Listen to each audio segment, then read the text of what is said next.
Tonight, travel crush.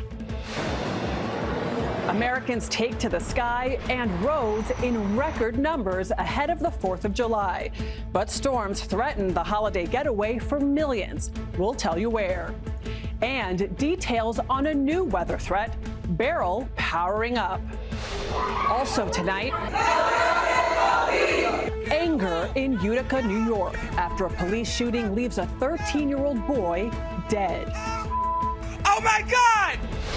President Biden campaigns trying to reassure Democrats after his debate performance. We're in the battle for the soul of America. Donald Trump seizing the moment. He's the worst, he's the most corrupt, the most incompetent president in the history of our country. Iran's presidential election set for a runoff. CBS News is there. I'm Elizabeth Palmer in Tehran, where the worst turnout in Iran's presidential electoral history has failed to produce a clear winner. Plus, homeless encampments, what a new Supreme Court ruling means for cities. And later, a big birthday for a revolutionary invention. The humble barcode now tracking everything. I'm Bradley Blackburn with how a familiar form and that beep have changed our world over 50 years. This is the CBS Weekend News from Washington with Adriana Diaz. Good evening. We begin tonight with the holiday getaway as millions of Americans get a jump on celebrating Independence Day. Airports and planes are packed. The TSA says it expects to screen more than 32 million people at the airports over the holiday. That's up more than 5% over last year. But most of us, 85%, including my in-laws, will travel on the roads. AAA projects nearly 71 million travelers will head 50 miles or more from home. That's the busiest ever. But storms could dampen travel plans for millions from the Ohio Valley to the Northeast. And in the Atlantic, Beryl is powering up, and now a major hurricane forecast to bring life-threatening conditions to the Caribbean. Let's check in with meteorologist Molly McCullum from our partners at the Weather Channel. Molly? Good evening, Adriana. We're gearing up for a busy holiday travel week, and Mother Nature is gearing up for a busy week of storms. Let's start in the Northeast. These storms will slow you down driving on the 95 corridor with torrential downpours, high wind and hail, but could also delay flights at many of our major airports. We'll also have to watch for afternoon thunderstorms causing problems in both Atlanta as well as Denver. Now on Monday, typical summer thunderstorms in Florida and along the Gulf Coast, roasting triple-digit heat in the southern plains and the desert Southwest, and more storms in the northern plains and the upper Midwest, adding to ongoing catastrophic flooding. Now the tropics. They're bubbling with 3 areas to watch, including our second named storm of the season, Beryl. Adriana, that's now expected to rapidly intensify into a major hurricane by the time it reaches the Windward Islands on Monday. Oh boy, Molly McCullum, thank you. To Utica now in New York. Tonight, authorities are investigating the police shooting of a 13-year-old boy. It happened Friday night. And when police called a press conference today, they were interrupted by a shouting crowd. CBS's Michael George has more. Michael, good evening. Adriana, good evening. Police say officers thought the 13-year-old was carrying a gun. It turned out to be a pellet gun. Now, there is video of the shooting, and we want to warn viewers it is disturbing. This video shows a 13-year-old boy being chased by Utica police officers. Horrified neighbors watch as an officer throws him to the ground. Then, oh my God! Yo, he just shot him! The teenager, an Asian male, later died at the hospital. Residents packed City Hall demanding answers. At a news conference, Utica's police chief says officers stopped the 13-year-old and another male Friday night as part of a criminal investigation, but didn't offer additional details. As the chief described what happened next, he was interrupted by outraged members of the community. While fleeing, the youth displayed what appeared to be a handgun. Can you please allow me to finish, please? Okay? Utica's mayor took the microphone, calling for calm. And we understand the weight of this situation, and we want to ensure that every single piece of this is understood. Police say what officers thought was a handgun turned out to be a pellet gun, resembling a Glock 17. I want to offer my heartfelt condolences to the family of the deceased party during this difficult time. Meanwhile, the community is reeling and waiting for answers. Right now, the community is looking for justice for the young man. Now, the officers involved are on paid leave pending an investigation, and a vigil will be held for the 13-year-old later tonight. Adriana? Oh, Michael George with that tough story. Thanks so much. It is a weekend of campaigning and fundraising for President Biden, who is trying to shake off his debate performance. Tonight, he's in New Jersey after spending the day stumping in New York. CBS's Torian Small is here in Washington tracking it all. Torian? Adriana, Democrats are rallying around President Biden despite a performance at this week's presidential debate that made some question his ability to lead the nation, much less win the election. This is the Atlanta Journal-Constitution joins the New York Times editorial board on calling on Biden to drop out of the race. We're in the battle for the soul of America. Amid calls to bow out to defiant, President Biden is digging in. In New York, he spoke to LGBTQ voters at the opening of the Stonewall National Monument Visitor Center. It honors the uprising 55 years ago against police raids on gay bars. But I look around at the pride, hope, and light that all of you bring. I know is a battle we're going to win. Despite poor debate reviews, the Biden campaign is projecting financial stability.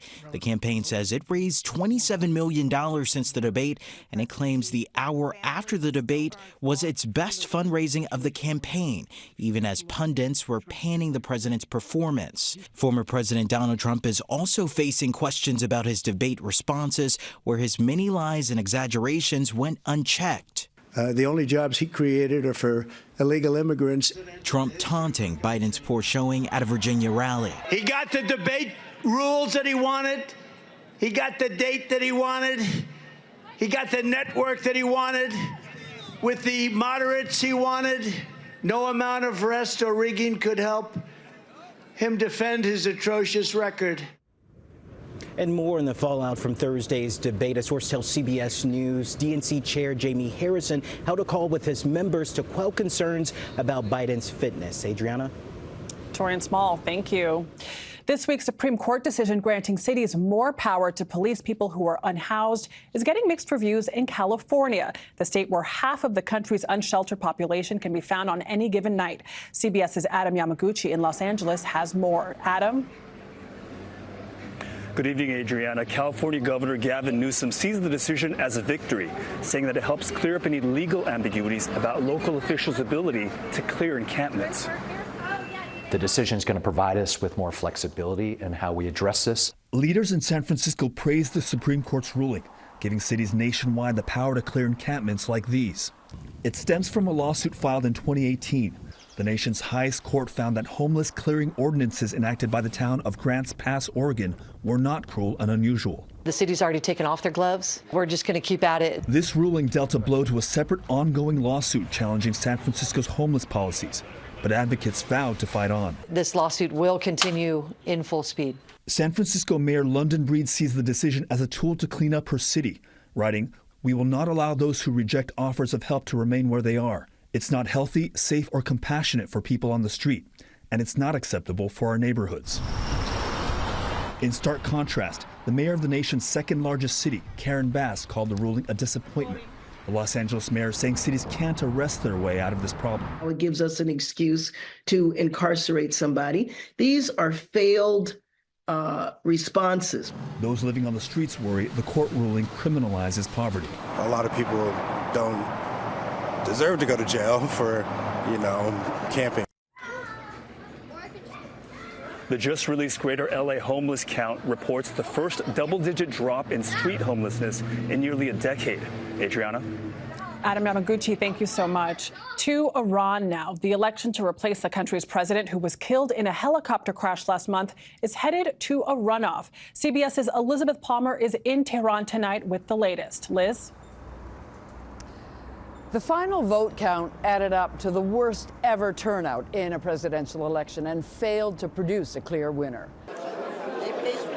So Iranians will have to do this all over again next week in a runoff that pits a hardliner, the ex-nuclear negotiator Saeed Jalili, against a reformist, former heart surgeon Masoud Pezeshkian.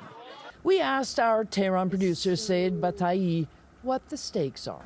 What power does the president actually have, given that the big national strategy is set by the supreme leader? In Iran, a president is almost equal to a vice president.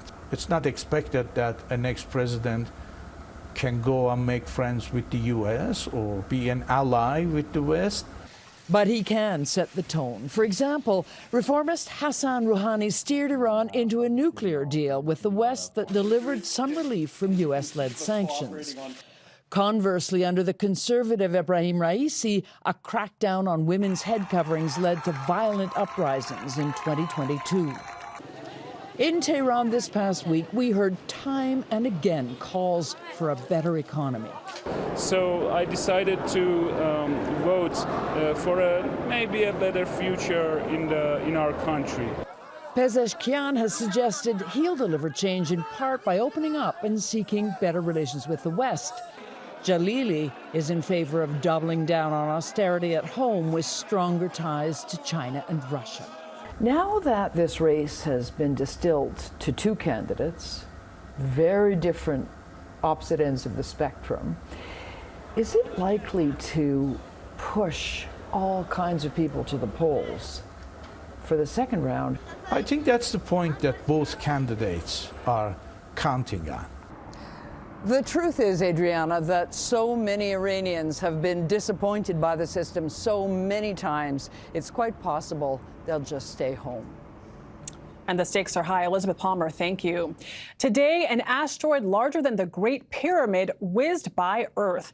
This time-lapse video shows it passing more than halfway between the Earth and the Moon, close enough for NASA to classify it as potentially hazardous. And in sports, a baseball giant has died. Orlando Cepeda, one of San Francisco's most cherished players, was an 11-time All-Star and member of the Hall of Fame. He was also the first Puerto Rican to start in an All-Star game. Orlando Cepeda was 86 years old.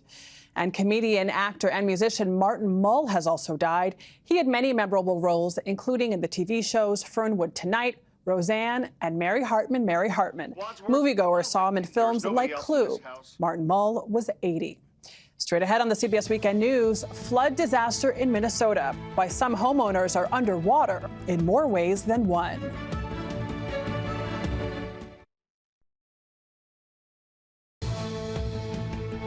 This is the Mississippi River in St. Paul, Minnesota. Tonight, it is expected to crest at over 20 feet. It would be the 7th worst flooding of the Mississippi on record. Minnesota has experienced flooding for days, prompting President Biden last night to declare a major disaster for people in the town of Waterville. The damage and the costs are adding up quickly. CBS's Tom Hansen reports. Despite its name, the town of Waterville, Minnesota has never seen anything like this. Did you ever think that this would happen? No. No, not for a second. Situated between two lakes with a river in between, the community received as much as 18 inches of total rain over the last week, submerging much of the town where nearly 2,000 people live. Our electrical panel is in the basement, so that was our biggest fear, is our electrical panel going underwater and shorting out everything. Nicole Rosas and Chad Doring lost a dog and tens of thousands of dollars worth of property in the floods.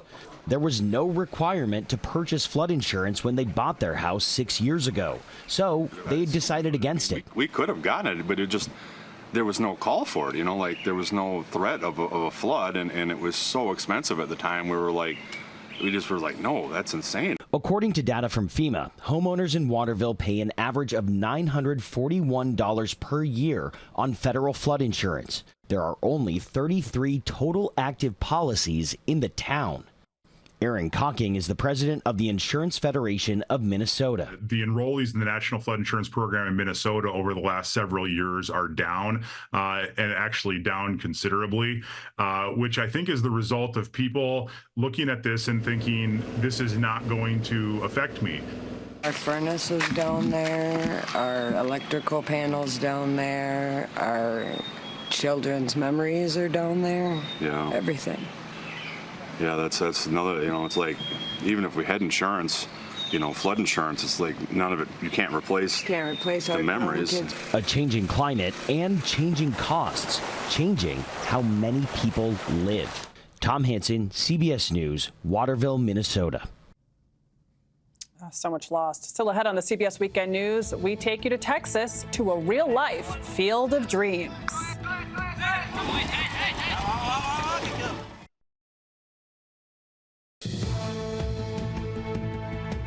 Immigration is one of the country's most divisive issues, but a community in Texas is looking past people's status, bringing together migrants and the American pastime. In tonight's Weekend Journal, CBS's Ken Molestina takes us to a real-life field of dreams. This is Liga Latinoamericana de Béisbol, the Latin American Baseball League. And on game days, it's a scene not too different from the reality of what migrant communities look like all over the U.S. Here, more than 10 teams representing countries like Venezuela, Nicaragua, Cuba, and other Latin American countries come together. Every player wears her country's colors, says Darwin Hove. He's Team Venezuela's manager and the league vice president. He immigrated here 9 years ago to the DFW area, but tells me most other players have been in country for less than 2 years, and all of their immigration status vary. What is it that brings everybody together? What is it that you have in common? ¿Qué es lo que tienen en común que trae a tanta gente juntos aquí? It's the love of baseball, says Hove. Back in our countries, it begins when we're young. Why did you think it was important to form a sense of community for these migrants through baseball? I do it because most of them are here alone in this country, he tells me, without family, and they've just arrived. Do you miss your country? Do you miss home? Of course, says Cuba national Adriano Borges. They've opened the door for me in helping me find work, social communities, and even learning the culture. While playing together brings them all a sense of community, they can't help but miss those they've left behind. Almost all of them say it's family, and it's their friends they miss most. What is your dream? ¿Cuál es el sueño aquí? El sueño americano tuyo, ¿cuál es? He says his dream is to have his entire family here living together in freedom. That dream may be out of reach for some, especially with so many changing laws and policies for migrants and those who are seeking asylum here in the U.S. It's a worry that isn't lost on them. Adriano says he doesn't fear for himself much, but he does for his friends who are here under complicated immigration statuses that could ultimately have them deported when it's all said and done. It's a reality that is constantly looming for so many of these players, but one that at least for 9 innings on a Sunday can be forgotten on this field. This is a field of dreams, a real one, no? Yes, it is, he says, because we've all dreamed of coming to this country, living here, and playing baseball. Ken Molestina, CBS News, Carrollton, Texas. Coming up on the CBS Weekend News, it has sped up our shopping for half a century. We pay homage to the barcode next.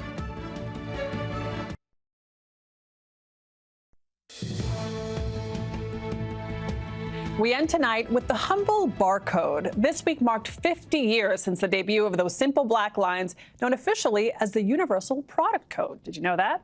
It changed how we check out and so much more. Here's the backstory from CBS's Bradley Blackburn.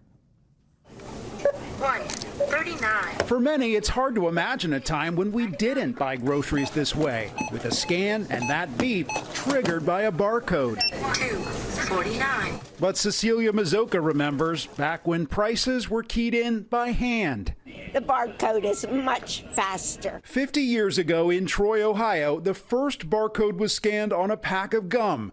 The design from IBM beat out other contenders, including one that looked like a bullseye. Those various lines that you see in the barcode correlate to a number that's assigned by GS1. Bob Carpenter is the CEO of GS1, the organization that sets global standards that make the barcode possible. Today, we estimate that over 10 billion products are scanned with a barcode every single day in retail establishments around the world. Barcodes go far beyond grocery stores. The technology is crucial to the supply chain, healthcare, and airplane tickets. This also helps for the store to know what items to reorder. And it's become part of the culture, from barcode tattoos to children's toys.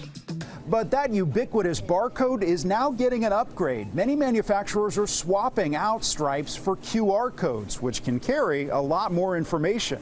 All of a sudden, everybody can interact with that package and gives the shopper a window into all sorts of additional information. But even after the barcode goes, the revolution these little lines launched is here to stay. Bradley Blackburn, CBS News, Yardley, Pennsylvania. Who knew? That is the CBS Weekend News for this Saturday. First thing tomorrow, CBS Sunday Morning. Then Face the Nation. Margaret Brennan's guests include Maryland's Democratic Governor Wes Moore and Ohio Senator J.D. Vance, a possible running mate for Donald Trump. I'm Adriana Diaz in Washington. Good night.